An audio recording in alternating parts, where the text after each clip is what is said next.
Well, welcome. Today we have Jen Janet and Will from the progressive metal band Mimesis. We are going to be talking with them about their latest album release, which is Trilogy. And thank you, Jen Janet. She's the lead singer, and Will is a lead guitarist for joining us today. And welcome to Progressive Rock Central. Thanks for Thank you. having us. All right. Before we discuss Trilogy, tell us how you guys decided on the band name Mimesis and how, or Mimesis, I think I'm saying it wrong. And how did you guys meet? So before this was Mimesis, me and one of the guys who was on the first EP, who did sort of the production and was the drummer for the first EP, we were working on a couple of progressive rock tunes, and it was going pretty cool, but we were really into the idea of having a vocalist involved, so we just didn't have anyone in mind. So sort of happenstance, I was out going to shows one night with my friend, and we saw Jen's band, Blind Revision, and I looked at him and was like, you know who'd be a really good vocalist for these tracks we're working on? So that's sort of how that got started. Serendipity. It works every time. Yeah, you came up to me. It was the Hard Rock in Boston, and then you came up to me and you were like, "Hey," and he just like introduced himself, and then we started talking back and forth. He sent me some music, and I just put some vocals on it. I recorded it at home, and the rest is kind of history there. For the name Mimesis, I think I was the one that came up with it. I don't really remember exactly how I came up with it. I just I really liked, the meaning of it, and we were making very technical, like avant-garde, weird, artsy music. So I think that it kind of fit the name. And I didn't really, at the time, I didn't see any other bands named Mimesis, so I was like, oh, this is a good idea. Yeah. It does have a lot of history behind it from Greece. And if you want to talk about that, if not, leave it go. Yeah, maybe I'll let your readers and viewers go down the rabbit hole, but basically it has to do with art and reality, and like does reality reflect art? Does art reflect reality? That kind of thing. Okay.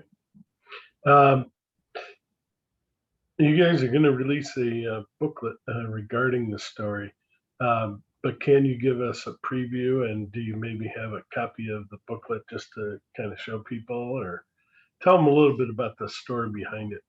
The trilogy. I'm sorry, I jumped right into trilogy. Yeah, we're not gonna release it as a physical book right now. If we do like a tour or something, then maybe we would.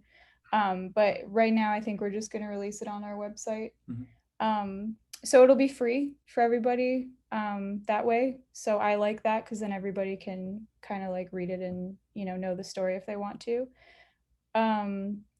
So the story kind of started because we started writing this during the pandemic, like when it first started, and a lot of our musician friends and just people that we knew in the community were kind of like, didn't really have work to do. Like a lot of them had day jobs, and then suddenly like there was just no work for anybody, so everybody was sitting at home basically writing a lot of music, and no one could go on tour either. So like all these people had, free time, and we both were kind of bouncing questions off of each other, thinking like, is this a good thing for music? Like people are able to make more music and more art. Like there's people have all this free time, but then we noticed like we feel like it's becoming harder for newer artists and musicians to actually be heard, because everyone had all these months to just like literally just make art 24 hours a day if they wanted to. There was a lot of good art too, Yeah. That's the thing. It's no longer was there any shortage, if there ever was, of like really good new music, which is awesome, but at the same time kind of discouraging. We started asking all these weird like philosophical questions too, like what would the world look like if you could make art all the time? What if like there was some sort of utopian situation in society where like everybody made art and art was valued, but then if if everyone's making art that's good, presumably, like what is good art? Like what are you comparing it to? Like would this actually be like a good thing? So I toyed with the idea of like making this story about this city called Mimesis. Um, that would be kind of like this utopian society. And we love sci-fi, so we wanted to do it like on a different planet and like be able to, creatively do whatever we wanted. Um, so the story is about a city, and it's about this traveler who's traveling in the wilderness on this planet, and he has like a whole backstory. But he's from this other area. I'll just say it's like an oppressed area of that planet, and he ends up coming upon this city, this utopian city, and he's like, he can't believe his eyes. Like, there's no homeless people. There's no it looks like there's no poverty, and people have all this free time because like machines can automate all the work that people do that people don't really want to do. So people have all this free time to make art and do what they want to do. And like, what would that look like? What would the pros and cons be? So I want to explore that more, maybe with the next music that we do too. But the story centers around the character more than the actual city. But I'd like to flesh out like more of what the city is in future work that we might do. I think it's really exciting, just the last note, to explore the notion of an over-reliance on technology. You see it, like the last short story in Isaac Asimov's I, Robot is about humanity dealing with basically an AI that runs the government and makes major decisions, but is kind of wrong some of the time. But like, if you get to the point where this AI that's so advanced that you can't possibly understand how it works is making decisions, but they're kind of wrong, how do you debug that? You can't. You become over reliant on technology. So I don't know. That would be fun. Yeah. Yeah. All right, and then the video, the captain, is a very cool space action music video. Tell us about the making of that video, how much fun it was put that all together, and those spider walkers at the end kind of remind me of Star Wars, the prequel movies. Will you create and release more videos for the rest of the tracks as well? But tell us about that one. So that video was that represented a big experiment for us. So we've been, we've both been doing some video stuff for a while and started dabbling with green screen. But this sort of was, a big step up in the sense that we wanted to create, pretty much an environment for almost like a digital environment for almost the whole video, but incorporate live action green screen shots throughout, but not sort of cowboy style, but actually having like camera motion and full body. So we spent, it didn't take too long to film it, but we did a lot of trial and error to figure out how to light things properly. Things like, if you want to have a light in the real world, how do you get the same sort of light in the digital world, and how do you map that all together? So basically, we shot it all for the most part with sort of tripod against our green screen. We have a video studio area at our place, and then I think after some trial and error, the whole thing is done in Blender for the most part. We started getting some cool environments together, and it just sort of came together really nicely once we had figured out how to make that pod situation that Jen is trapped in throughout most of the video. We had this concept, I think, from the beginning that there was going to be a notion of Jen as the character being trapped or imprisoned, and then some sort of breakout, and also some sort of adversary. But like how we filled in those blanks was kind of a combination of of brainstorming and figuring out what we could actually make look decent in the digital environment. But I think we're pretty stoked on how it. Yeah, I mean, considering we haven't really done that before, I mean, you spent a ton of time like editing it and everything. It's like 3 months of render time. Yeah, but I think for a first try, it was like incredible. I know a lot of people that I talked to were impressed by it, because that's the first time we've ever done that kind of thing, and we did it ourselves. There's a bedroom in here, like a spare bedroom, and we just put up like a green screen basically. And in the story, my character in the video is a character called Leonora in the story, and she does actually get trapped in a pod. So that part is like actually part of the story. But yeah. The spider walkers were sort of just, we had this notion of an adversary, and we were going to have it kind of be vague. And then I was like doing some digging and trying some stuff out, and I ended up getting some cool animations to work with these spider walkers. I was like, we have to do this. This is so cool. Yeah. Having their move around and everything. I'm like, okay, we have to somehow incorporate the spider walkers. Yeah. It was Yeah, fun. they were cool. And Jen took them out pretty easily. Yeah. Will you create videos for the other two tracks? Potentially. Yeah, maybe maybe not as intense as the other one, just because it did take so long to make. But we used to do a lot of playthrough videos for like guitarists and bassists and stuff like that. So maybe we would do something like that. Maybe when Killian gets back from tour, we might be able to do a performance video with Killian. Yeah. He's also going on tour with his other band pretty soon. So he's gonna be very busy. Yeah, it's been a busy couple months. Yeah. So the 3-part story, The Traveler has got an excellent beginning. It sounds very cinematic, and there's a lot of atmospheric support. How did you guys develop that? Talk a little bit about that, because it like you say, it almost sounds like the opening of a movie or something. It's really good. Oh, thank you.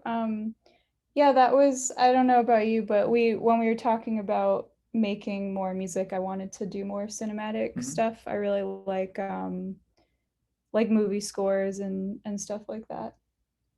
And we got a license for East West Composer Cloud. So that opened up a lot of new ideas to play with. I think like all the melodies and everything that are in that first song, I think they were originally like just MIDI / Guitar Pro, but they really came to life. Some of these like interesting supports, like I think it's like some tribal choir, some timpani, all that came in later, and that was just playing with soundscape. But we made the decision this time around, like you can kind of choose. I think if you're writing music with this many layers, like whether you kind of hand off your ideas to a producer and say, hey, can you make this vision happen? Whereas what we tried to do is like did the whole thing at home and just sent it off for mixing. And I think it worked out. I think that was a bit of a gamble for our workflow. I think it worked out. Yeah, this was very DIY, but we had time, and we didn't really want to rush it or anything. Like some people try to rush putting their music out really fast, and we both have other musical projects that we're involved in, so this was just like a very fun project for us. We didn't want to like rush it. We wanted to make what we wanted to make. Want to be proud of it. Yeah. Well, you should be proud of it. Where did Leonora travel from? I'm trying to help build that story a little bit more.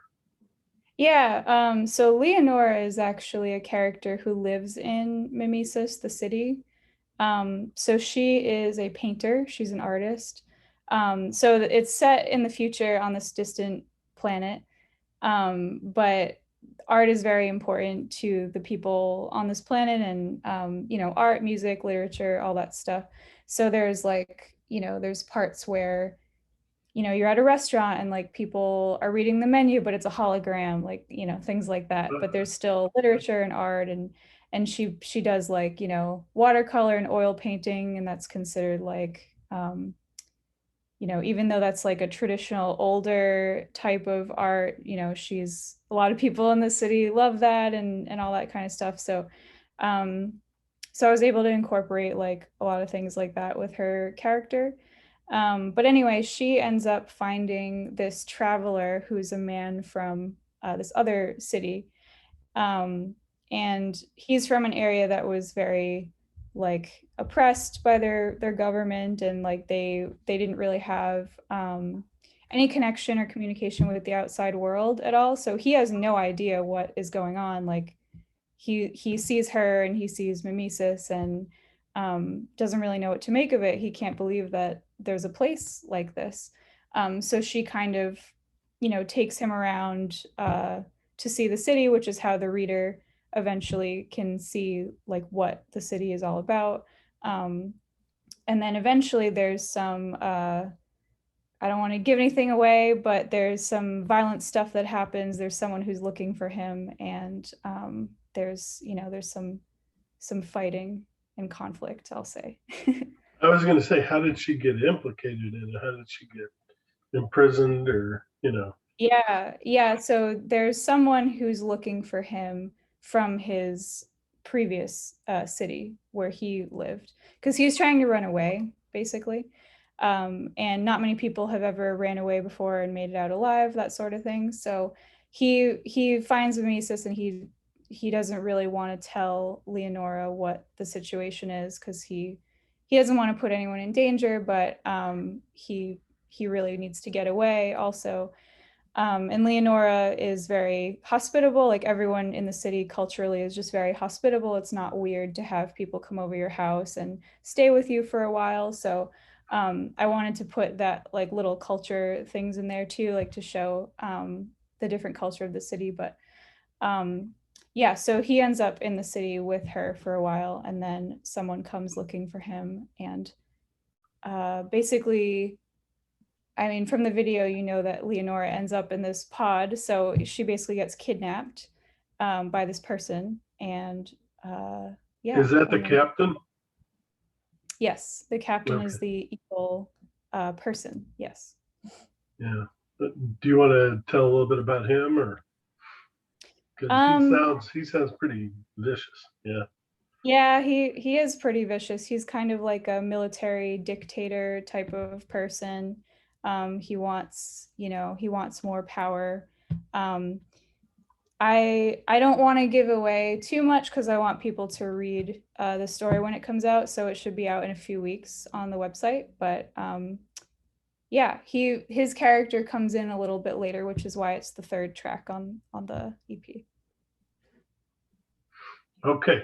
Now, the last album, Control Alt Delete, was an excellent video too. I gotta ask you something. How much fun was it to use that aluminum Louisville Slugger and just slam that TV? I've always wanted to do that. That's a great video, by the way. Thank you. Yeah, we shot that with our friend in like a very large warehouse area that lots of white walls and everything used for fashion shoots. Yeah, it was actually the guy that owned it or leased it out. He's a famous fashion designer in the Boston area. That's how I knew him. He did photography for me before. And it was just like a really large space. So yeah, lots of white walls. So, and there weren't a lot of people around, I don't think, because we were there like on like a weekend. Yeah, we were there the whole day, like 8-hour session or something. Yeah, and how did we get that TV, the big one? I remember with the TV, the original plan was to smash like a CRT, like a fatback TV. Yeah. I think we couldn't do it, right? Oh yeah, so I had a TV that was like an old, it's like a square, right? The old black one. Yeah, and then the one that I think gets smashed in the video was like a flat one. So yeah, we tried smashing my old, like, it didn't work anymore. So I tried smashing that one, and it wouldn't break, like, no matter. They really built those to last. Yeah, exactly. Stick glass. So and it was really loud. Like, that was the main issue, because we were like, okay, there's no one around, but someone's gonna come up here and like wonder what's going on. So yeah, I was trying to hit that and it wouldn't work. So then we used the flat one, and then that like fell over and everything and smashed finally. But yeah. And you brought some of your own weapons for the other part of the video. I remember reading that. Do you want to talk about any of that? Yeah, there's a samurai sword that I have. It's in our kitchen, actually. And my just in case the other knives don't work, right? Yeah, exactly. Just kidding. You can use it for that. I mean, little bulky, but yeah, so my uncle collects them, so I started getting interested in them more for just like artistic like decoration and whatnot. But I know some of the history too. And I decided not to collect them because it's a very expensive hobby. But when I was in high school, I was like thinking like, oh, this might be kind of cool to like collect them or something. But yeah, any excuse to have a samurai sword in your music video is like great. And then I also did archery for a while, so I don't really do it anymore. But the longbow that was in the video also, um, I just asked somebody for some bullets, and then there's bullets in the video. There's knives and stuff, That was pretty stuff like cool. that. Didn't John Belushi on Saturday Night Live used to use a samurai sword to chop things up, food up? I don't know. I remember I'm that. not Yeah. sure. Anyway, um, how well was the debut album received? I mean, I loved it, and I saw some reviews, but did it sell well? The EP, the I debut. think,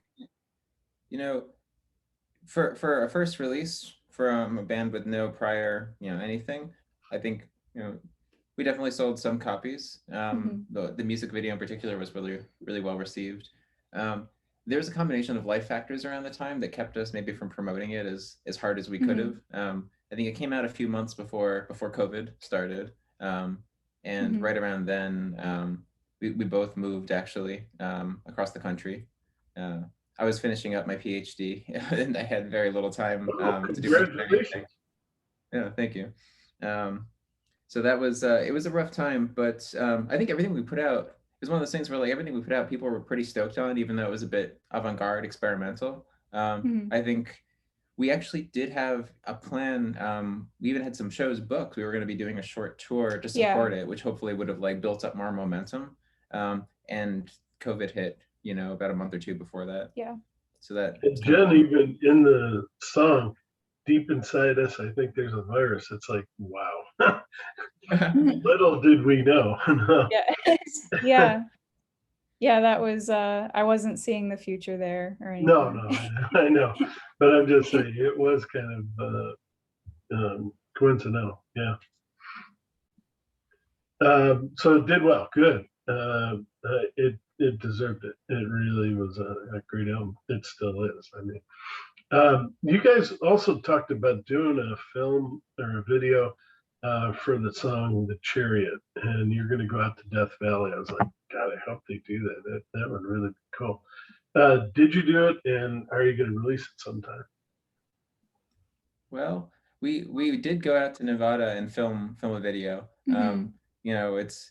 It's been long enough. We're not pointing any fingers, but there was a mishap. Oh, okay. The footage ended up not being had yeah anymore. Basically the footage was lost, which is unfortunate. We did actually film, and we tried to capture everything, and yeah. It was a cool video. I'll just say that we actually, now that we live in California, we're kind of somewhat close to that area.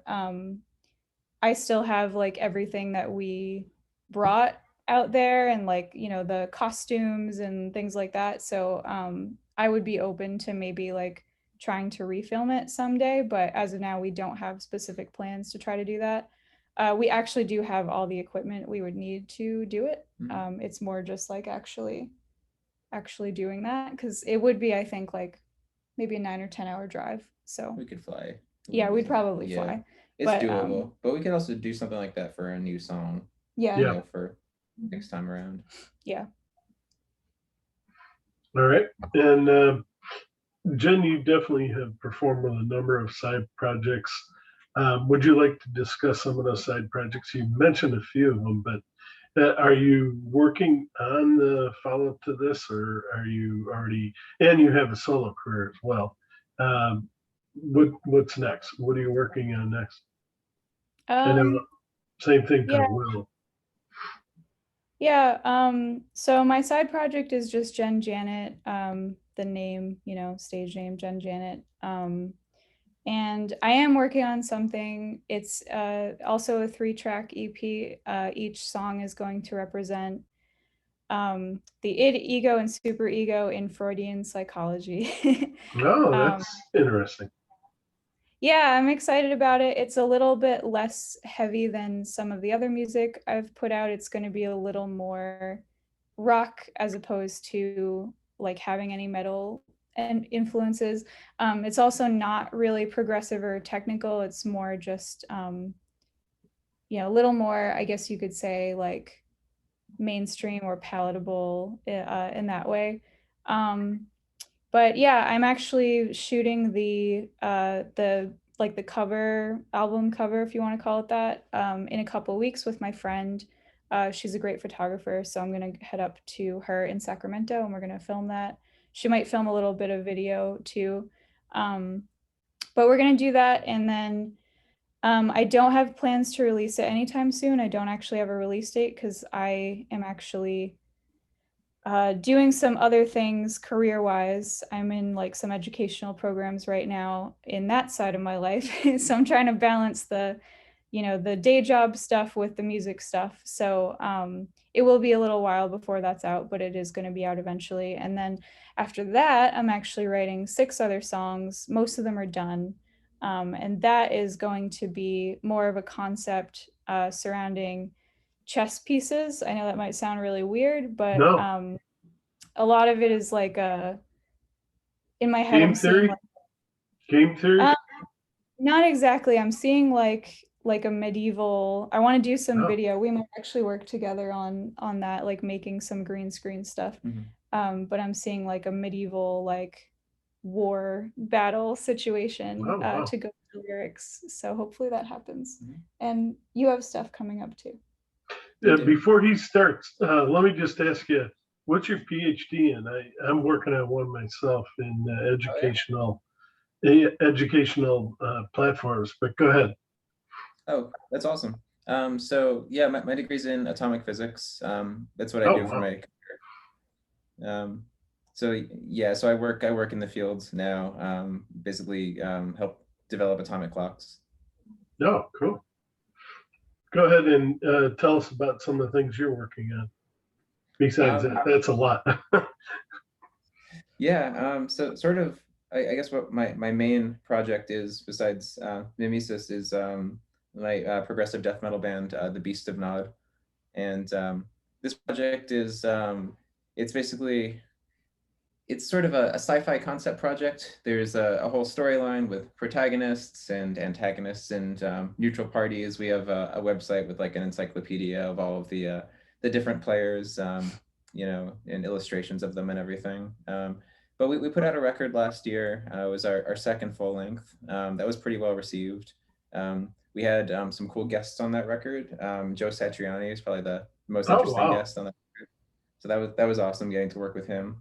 A couple of other heavy hitters too. So we, after moving out to California, so my singer Paul, who sort of founded the band, he also came out here. The other guys did not, so we found a couple of new members. We've just finished kind of like really getting into a good workflow for performing live. So we're actually tomorrow we're leaving for a West Coast tour. With a Canadian band called Neck of the Woods, who are progressive metal. Um, so we're going to do about 2 weeks, and then after that, we're heading down to NAM, and we're performing with Arachnid Cabinets, who sponsors the band. So it's going to be a fun couple of weeks on that front. Sounds good. Yeah. Just in time for summer.